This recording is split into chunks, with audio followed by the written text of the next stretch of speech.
की विडंबना है जिसमें आरएसएस के ऊपर जिस तरह के लांछन या सवाल उठाए जा रहे हैं, वीर सावरकर के ऊपर जिसको काला पानी की 2 बार सजा हुई, मतलब 2 लाइफ टाइम की सजा हुई काला पानी की। अंडमान के अंडा जेल में वो बंद थे, उस सावरकर को गाली देना एक ट्रेंड हो गया था। वो तो महाराष्ट्र में इनके सहयोगियों ने मना करा, तब राहुल जी रुके। मतलब वीर सावरकर को गाली देना, वीर सावरकर वो था जिसने इस देश के लिए एक नहीं 2 लाइफ टाइम टर्म सहे।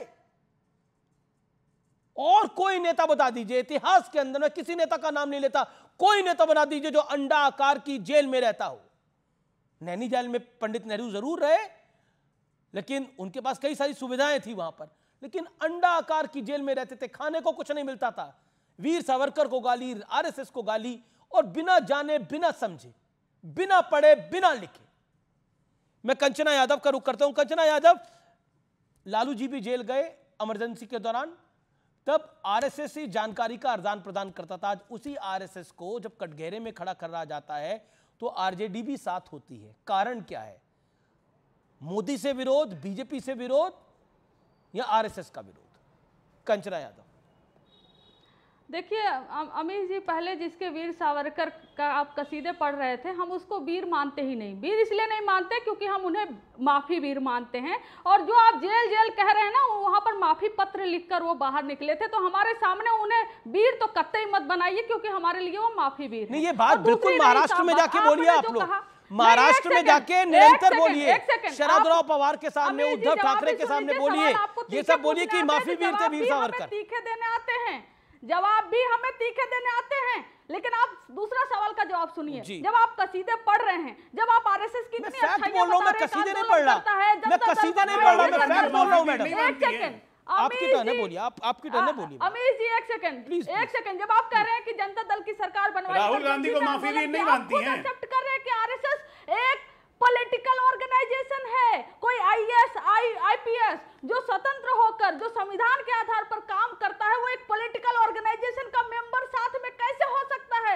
ये वायलेशन है पावर का, जुडिशरी, लेजिस्लेटिव और एग्जीक्यूटिव का जो पावर सेपरेट है उस पावर का। लेकिन हमने तो देखा, जो आप कह रहे थे ना आरक्षण कैसे, अभी जो प्रदीप जोशी जी को बना है यूपीएससी का चेयरपर्सन जो रिजाइन करके गया है, इन्हीं के टाइम पर सबसे ज्यादा जो सर्टिफिकेट फर्जी बनाए गए। कौन है पूजा खेड़कर? क्यों नहीं ये जांच करवा पाए? एक मौका मुझे दें आप, मेरे कार्यक्रम में 30 सेकंड का तो बेहतर होगा। कंचना जी, आपने एक अच्छा पॉइंट रखा, आपने बोला कि मैं आपको दे रही हूं, लेकिन मैं कह रही हूं कि आरएसएस हमेशा आरक्षण के खिलाफ रही है, संविधान के खिलाफ रही है। आरएसएस एक पॉलिटिकल ऑर्गेनाइजेशन है और कभी भी गवर्नमेंट ऑफिशियल, लेकिन फिर भी आपने अपनी बात को रखा है, आप अपनी बात रखने का अधिकार है, देश में आजादी है। आपने बोला, आपने एक अच्छा पॉइंट बोला, आपने बोला देखिए हम तो माफी वीर मानते हैं वीर सावरकर को। आप कुछ भी मान सकते हैं वीर सावरकर को, अंबेडकर साहब को कुछ लोग देश में नहीं मानते, कुछ लोग मानते हैं, भगवान राम को कुछ लोग मानते हैं, कुछ लोग नहीं मानते, हर वर्ग के लोग होते हैं। जब ईश्वर के लिए बात है तो सावरकर तो इंसान थे भाई, सीधी सी बात है। लेकिन फिर भी आपने बोला कि वीर सावरकर ने माफी लिखी इसलिए वो माफी वीर थे, यही बोला। पंडित नेहरू ने भी एक माफी लिखी थी ना, पंजाब की जेल से, मोगा की जेल से, बिल्कुल लिखी थी, पढ़ लीजिए। मोगा की जेल से माफी लिखी थी, तो आप लाइव दिखा दीजिए। लाइव क्या, मैं तो फैक्ट बता रहा हूं मैडम, मैं फैक्ट बता रहा हूं, मैं फैक्ट पटल पे रख दूंगा, मैं फैक्ट को रख दूंगा। मोगा की जेल से पंडित नेहरू ने माफी लिखी थी। आप लाइव, मैं आपको सही बोल रहा हूं, तो फिर आप पंडित नेहरू के बारे में क्या बोलेंगे? इसलिए मतलब जो आदमी अंडा आकार की जेल में बंद था 2 लाइफ टर्म के लिए, वो माफी वीर है और बाकी सब वीर है। आई चैलेंज यू अमीर जी कि पंडित नेहरू जी का वो आप पत्र अपने लाइव टेलीकास्ट पे चलाइए और बोलिए कि इसलिए उन्होंने माफी मांगा था क्योंकि उन्हें जेल से आना था और ब्रिटिश का साथ देना था जो सावरकर ने किया। आप कंपेयर कैसे कर सकते हैं? कंपेयर नहीं, पत्र और चलाइए लाइव। मैं बिल्कुल कंपेयर हो सकते हैं, दोनों फ्रीडम फाइटर थे मेरी नजर में, बिल्कुल कंपेयर हो सकते हैं। पंडित नेहरू भी फ्रीडम फाइटर है और वीर सावरकर भी फ्रीडम फाइटर रहे, और वीर सावरकर को 2 लाइफ टर्म मिली, बिल्कुल कंपेयर हो सकते हैं। Okay, Rizwan Ahmed wants to make a point. पत्र माफी मांगते हुए अवेलेबल है। रिजवान अहमद, पंडित नेहरू की माफी का भी जिक्र है।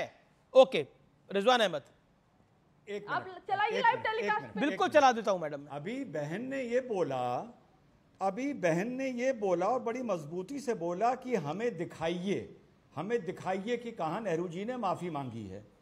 आप अच्छा देश को आरएसएस के वो डॉक्यूमेंट्स दिखाइए, वो एविडेंस दिखाइए, वो पत्राचार दिखाइए जहां पर संविधान विरोधी, राष्ट्र विरोधी, सेकुलरिज्म विरोधी बातें कही गई हैं। आप कभी शाखा में गई हैं?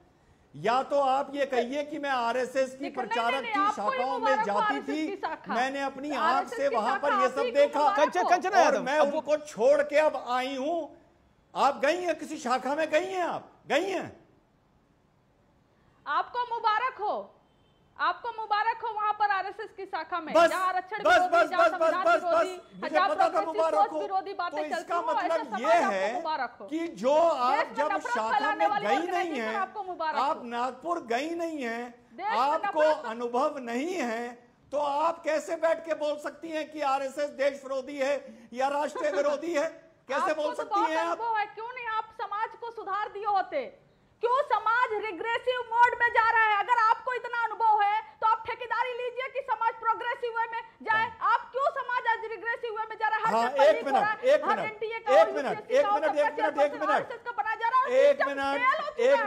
आरएसएस ने सिस्टम को फेल अच्छा चिल्लाइए मत, इतना ना चिल्लाइए। अरे पानी पी लीजिए, इतना ना चिल्लाइए, इतना ना चिल्लाइए, अरे इतना ना चिल्लाइए भाई, क्या खुश हैं? इतना ना चिल्लाइए, इतना ना चिल्लाइए, शांति शांति। ये बताइए। ओके कंचना जी आपको चांस मिला। अब रिजवान अहमद को 30 सेकंड तो दे दीजिए, विवेक उसके बाद वेट कर रहे हैं। रिजवान अहमद 30 सेकंड, देन विवेक जी। आप जो कह रही हैं कि देश रिग्रेसिव मोड में जा रहा है, देश रिग्रेसिव मोड में 1975 में जा रहा था, जब नीतीश कुमार की, जॉर्ज फर्नांडिस की, लालू प्रसाद यादव की, मुलायम सिंह यादव की राजनीति में पैदाइश हुई थी। और ये लोग आरएसएस के साथ ही जेल में थे, जैसे पहले वक्ता बोल चुके हैं। और रही बात कि तब आरएसएस संविधान को नहीं मानती थी, तो भैया तब तो समाजवाद भी कांग्रेस को नहीं मानता था। आज एक दूसरे की गोद में बैठे हुए हैं। ये एक समय है और वक्त है, और वक्त के साथ आदमी बदलता है।